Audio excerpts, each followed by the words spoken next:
যখন রাষ্ট্রীয় বাহিনী দ্বারা গুম করা হয় তখন জানেন আপনারা যে এভিডেন্সগুলো কিন্তু সেভাবে রাখা হয়নি, সংরক্ষণ ছিল না, করা হয়নি। আমরা যখনই মায়ের ডাক থেকে আসি তিনি প্রত্যেকবারই তিনি যখন থেকে দায়িত্বপ্রাপ্ত হয়েছেন আমাদের কথাগুলোকে আসলে আমলে নিয়ে ইনভেস্টিগেশনে এগিয়ে নিয়ে যাওয়ার জন্য ওনার চেষ্টাটা আমরা দেখেছি। যেই চেষ্টাটা আমরা কিন্তু বিগত আমাদেরকে অপেক্ষা করতে হয়েছিল আবেদন আমরা যখন জমা দিয়েছিলাম মায়ের ডাক থেকে ট্রাইব্যুনাল গঠন করার পরে, আইসিটি ট্রাইব্যুনাল গঠন করার পরে প্রায় 1 বছর 3 মাস আমরা কোনো ইনভেস্টিগেশন দেখিনি। এবং এই জিনিসটা যে কেন মন্থর ছিল, কেন থেমেছিল, এই জায়গাটাতে আসলে সবার একটা অনেক বড় ভয় বা আশঙ্কা আমাদের। এবং প্রত্যেকটা কেস আপনি যদি এখানে দেখেন, আপনি যদি শুধু টেবিল রাউন্ড দ্য টেবিল দেখেন, প্রত্যেকটা কেস বিগত 17 বছরের একদম সামনের দিকে দাঁড়িয়ে থাকা সেই কেসগুলো, সবগুলো কেস যেগুলো বলপূর্বক গুমের শিকার, বিচার বহির্ভূত হত্যার শিকার, তার পরবর্তী সময়ে সেই কেসগুলো। এখানে আমাদের সাথে লাকসাম থেকে যে ভাই পারভেজ ভাইয়ের ওনারা এসেছেন, নোয়াখালী, বৃহত্তর নোয়াখালীতেই প্রায় 150 ফ্যামিলি আছে আমাদের যাদেরকে গুম করা হয়েছে, খুন করা হয়েছে। চাঁপাইনবাবগঞ্জ থেকে যে ভাই এসেছেন তার সাথে 30 জন পরিবার আছে।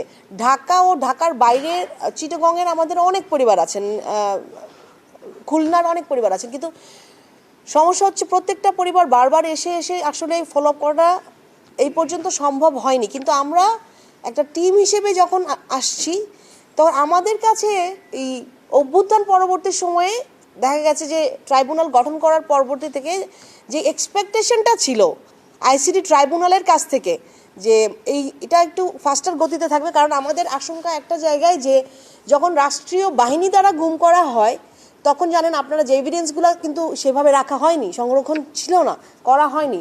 তো যখন আয়নাঘরগুলো ইনকোয়ারি কমিশনের কাজের মাধ্যমে আয়নাঘরগুলো উন্মুক্ত হয়, এভিডেন্সগুলো সামনে আসে, এবং এর মধ্যে যখন আমাদের পক্ষ থেকেও অনেক এভিডেন্স সাবমিট করা হয়, কারণ আমরা বিগত 1 যুগেরও বেশি সময়ের যেই তথ্যপাতি সব কিছু এখানে দেওয়া হয়েছে, এবং শুধুমাত্র মায়ের ডাক থেকে প্রায় 150-র মতো কেস এখানে এসছে।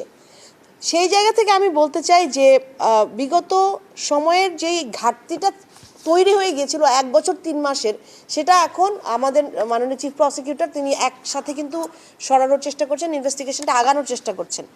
ওই জায়গা থেকে আমরা আজকে আবার তৃতীয় ফলো আপে আছি ওনার সাথে, কারণ আপনারা জানেন আমাদের যেই কেসগুলো সেগুলো প্রত্যেকটাই ওয়াইড স্প্রেড অ্যান্ড সিস্টেমেটিক, এবং এই কারণেই সকল কেসগুলোকে একসাথে আইসিটি ট্রাইব্যুনালে আনা।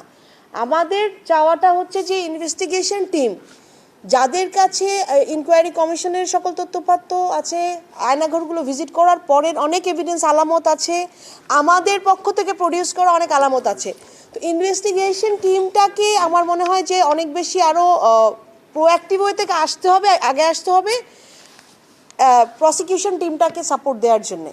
কারণ একা শুধুমাত্র চিফ প্রসিকিউটর বা প্রসিকিউশন টিমটা আমাদেরকে ওই রেজাল্টটা এনে দিতে পারছেন না, কারণ প্রসিকিউশন টিম আর ইনভেস্টিগেশন টিমের যে কোঅর্ডিনেশনটা সেই জিনিসটাকে আমাদের মনে হয় আরও বেশি অ্যালাইন করতে হবে। আমার আবেদন থাকবে আইন মন্ত্রণালয়ের কাছে, স্বরাষ্ট্র মন্ত্রণালয়ের কাছে, এইটাকে আসলে 1 পয়েন্ট কমিউনিকেশন করা দরকার।